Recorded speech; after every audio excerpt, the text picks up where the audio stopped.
The miner is not mining. So you're new to Clash Royale and you deploy the miner for the first time, watching him burrow underground to pop up anywhere on the arena. Your brain starts thinking, wait, this guy must be mining insanely fast across the entire arena in seconds, right? Like, he's literally digging through solid ground at superhuman speed. But wait until you hear what physics reveals about how this card actually works. This myth comes straight from basic observations when players first unlock the card. You deploy Miner and he tunnels underground, traveling faster than he walks on the surface. It even looks faster than the goblin drill burrowing down. The animation makes it seem like he's frantically mining through dirt and stone to reach his target. People assumed his pickaxe was just that powerful, digging tunnels at speeds that defy logic. The underground travel time made it seem connected to actual mining mechanics, especially when comparing movement speeds to other troops. But here's the reality check. The miner travels underground faster than his walking speed and even faster than drilling mechanisms. There's zero logical way he's physically mining through solid arena ground at those speeds. If he was actually digging, he'd move slower than walking, not faster. He's not teleporting, and it's not a glitch. A popular theory in the game's communities is that he's actually riding a minecart through a hidden tunnel. In other words, he's not a digger, he's a passenger on a secret underground railway. And speaking of movement confusion, this next myth tricks way more players. Sparky has feelings. You're waiting for a match to load, and a random loading screen tip pops up with this fact. Calling Sparky a trash can on wheels actually hurts her feelings. Wait, her feelings? You're looking at what's clearly just a machine with wheels and a giant cannon. This emotional robot thing gets even weirder when you start thinking about what's actually happening here. Sparky isn't supposed to be alive or sentient. She's literally a mechanical siege weapon on wheels, but the game explicitly says she has feelings that can be hurt by mean nicknames. And it's not just Sparky, other machines and robots in the Clash universe seem to have consciousness too. Does this mean the builders have figured out actual artificial intelligence? Like they've cracked the code on creating machines with real emotions and self-awareness? The lore hints at something deeper happening with these mechanical troops beyond just gears and circuits. The feelings are probably just a community joke since players nicknamed Sparky Trash Can on Wheels for years due to her underwhelming performance. Supercell likely threw that loading screen tip in as a playful jab at the community, not as serious lore about robot consciousness.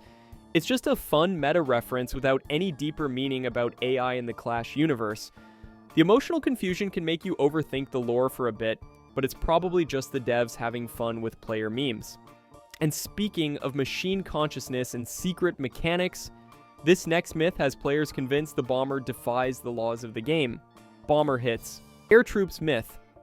The bomber throws these bombs in a perfect arc through the air. And your brain goes, wait, if the bomb is flying through the air, can it hit flying units too? Makes sense visually, right? The trajectory looks like it should be able to nail some minions or a baby dragon.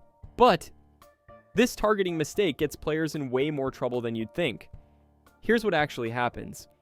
Bombers are strictly ground targeting troops that deal splash damage only to land units like barbarians or goblins. They completely ignore aerial threats like minions or baby dragons, no matter how perfect that arcing animation looks. This myth is so common, it gets shared as a classic noob trap in forums and tutorials. It affects how people build decks and plan counter strategies, especially when they think they have air defense but really don't. Even in 2025, evolved bombers got buffs to their splash radius but kept this exact same limitation. This affects mid-tier players, but honestly, just becomes funny community stories rather than major drama. So yeah, that beautiful arcing bomb animation is just for show.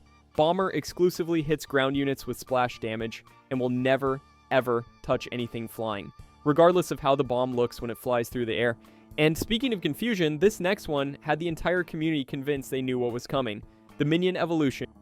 And you're scrolling through X, and Clash Royale drops this absolutely fire poster showing a blue character with the king literally glowing in their eye. The caption screams blow them away and only in the arena September. Your brain goes into overdrive thinking, wait, that's totally blue with a round face. This has to be minion evolution finally happening, right? The entire community loses their minds with the theories about Evo minions or Evo minion horde dropping. And speaking of evolution confusion, this next one messes up entire content creator predictions. This sent the entire community into an absolute frenzy of hype and speculation. Thousands of comments flooded in like 100% confirmed Evo minions based purely on the blue tint and round face structure that resembles minion anatomy. Players started going crazy theorizing about what insane abilities a minion evolution might get. Content creators literally sprinted to pump out speculation videos breaking down every single pixel of the poster for minion evolution hints. Everyone desperately wanted minions to get the evolution treatment next, making the blue character seem like the perfect teaser. The actual reveal cleared up the confusion because it was never about minions at all. The blue coloring was straight up a Demon Slayer movie poster reference, nothing to do with minion card art. The phrase "blow them away" and September timing were actually pointing to Evo Baby Dragon the whole time. The anatomy comparison completely falls apart when you realize the mouth has 0 visible teeth, while minion card art always shows those sharp, pointy teeth even when their mouth is closed. The myth became this massive community-created hype train that Supercell literally never intended or even hinted at. You wanted minion evolution reveals, you got absolutely baited by a Demon Slayer reference that the entire community misread as minion hints. And speaking of community confusion, this next myth gets players questioning basic game mechanics. Elixir collector output increases with level myth. The elixir collector generates elixir over time, and when you upgrade buildings in other games, they usually get better at their job. So obviously upgrading your elixir collector makes it pump out elixir faster, right? Higher level means better resource generation, that's just common sense. But this economy mistake costs players way more than just elixir. This myth started from people misreading patch notes back in 2017, and it still messes with economy-based deck strategies.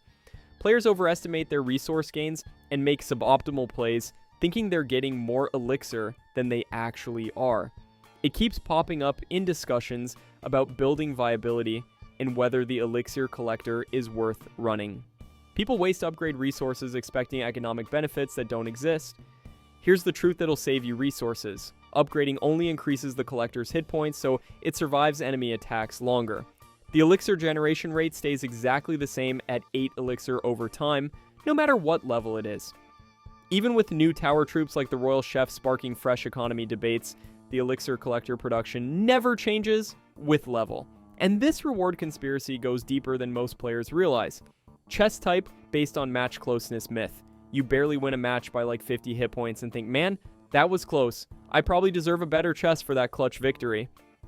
Or you completely demolish someone and worry that the easy win might give you worse rewards. The game should reward skill in close matches with better chess, right? And this reward conspiracy goes deeper than most players realize. This myth makes people play riskier strategies hoping for better rewards. They'll go for those nail-biting finishes instead of secure wins, thinking victory margins matter for chess quality. It fuels all these debates about reward fairness and whether luck matters more than skill. People analyze their match history trying to find patterns between close games and good chess, but chess follow a completely predetermined cycle that ignores performance details entirely. Victory margin, damage dealt, time taken, none of it affects your rewards. The system just wants you playing consistently instead of chasing risky strategies. By 2025, the game even gives you chess when you lose, which completely kills the idea that tougher matches give better loot. Your chess quality is decided before you even click battle, so grinding out close victories or struggling through hard matches literally changes nothing about your rewards. In a perfect world, your rewards would match the effort you put into each battle, but that's unfortunately not how the system is designed. Infinite elixir cheats exist myth. You're scrolling through videos and see these clickbait titles about unlimited elixir hacks and third-party tools that break the game. Comments are full of people claiming they've seen opponents with infinite resources. There's got to be some glitch or cheat that bypasses the elixir system, right? But the truth about these cheats will shock you. These claims erode trust in fair matchmaking and make people suspicious of every opponent who plays fast. Players report others thinking they're cheating when they're just good at elixir management. It prompts all this anti-cheat vigilance in the community. Even in 2025, rumors keep popping up tied to new game modes and features. Here's what actually stops all of this. The elixir system is completely server-side regulated with a 10 elixir cap that cannot be bypassed. Supercell stops most cheating by validating Elixir usage on their servers while you play. Try using more Elixir than you're actually generating. The server blocks it or flags your match immediately. And speaking of impossible gameplay mechanics, this next myth makes players think Mega Knight has a secret ability no one talks about. Subscribe if you're enjoying these myths getting destroyed.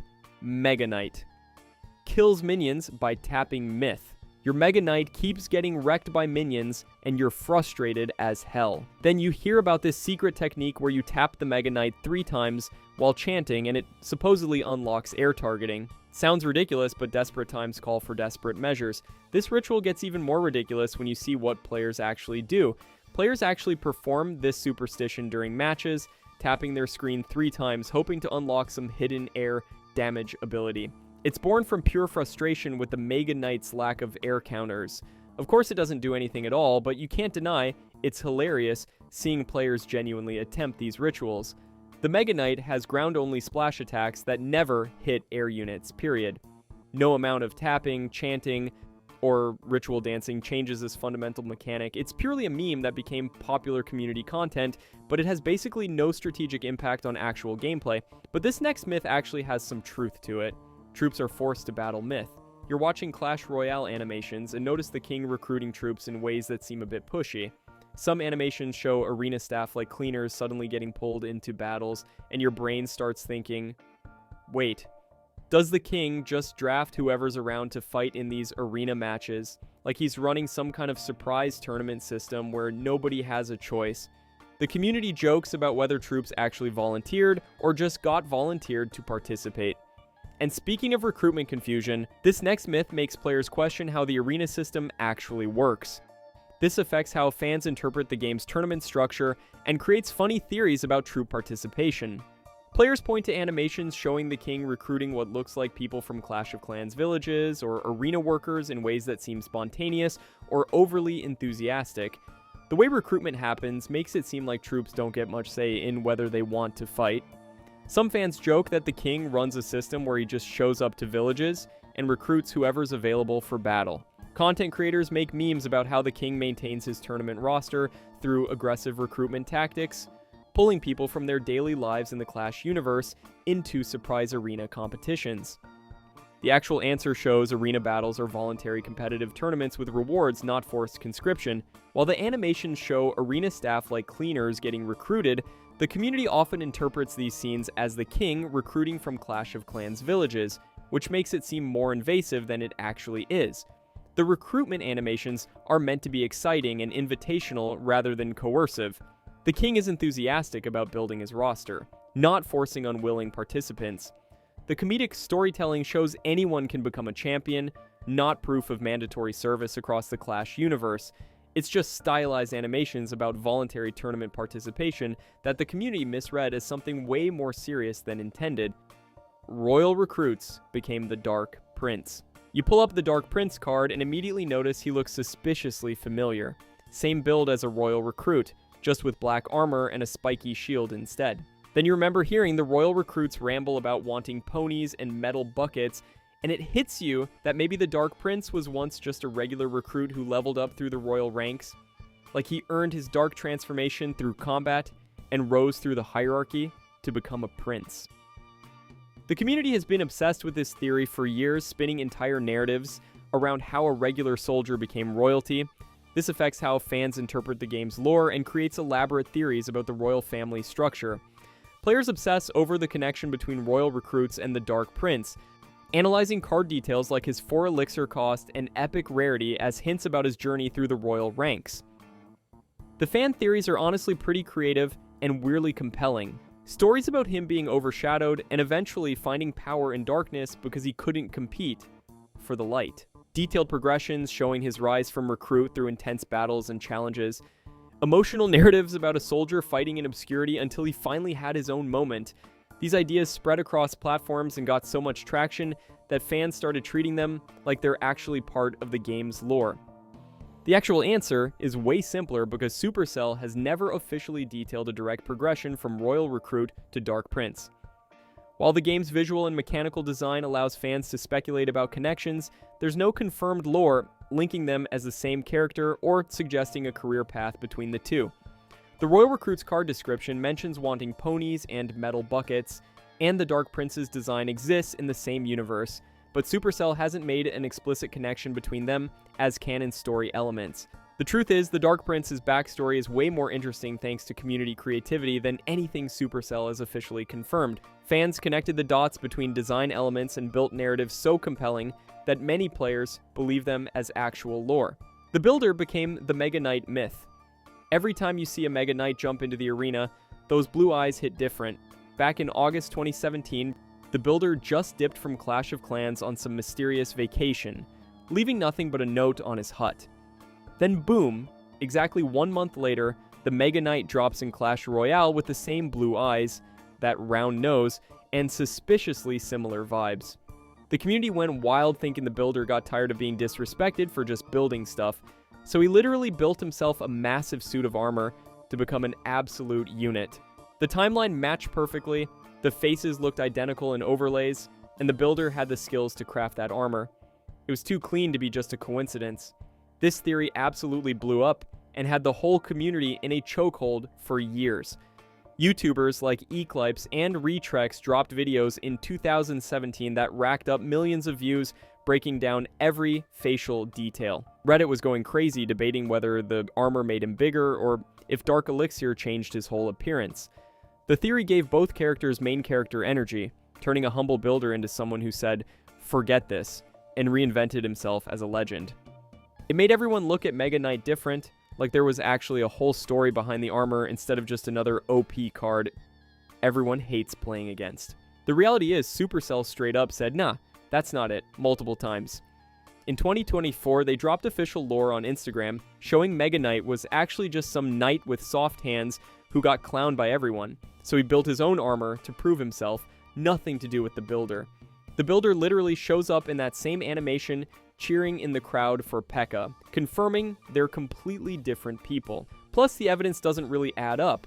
Wrong eyebrow colors, totally opposite personalities, Builder hates destroying stuff, Mega Knight literally jumps on everything, massive size difference, and Mega Knight's mustache vibes don't match the Builder's clean face at all. That August vacation was just a promotional event where other troops filled in. It had zero connection to Clash Royale's timeline.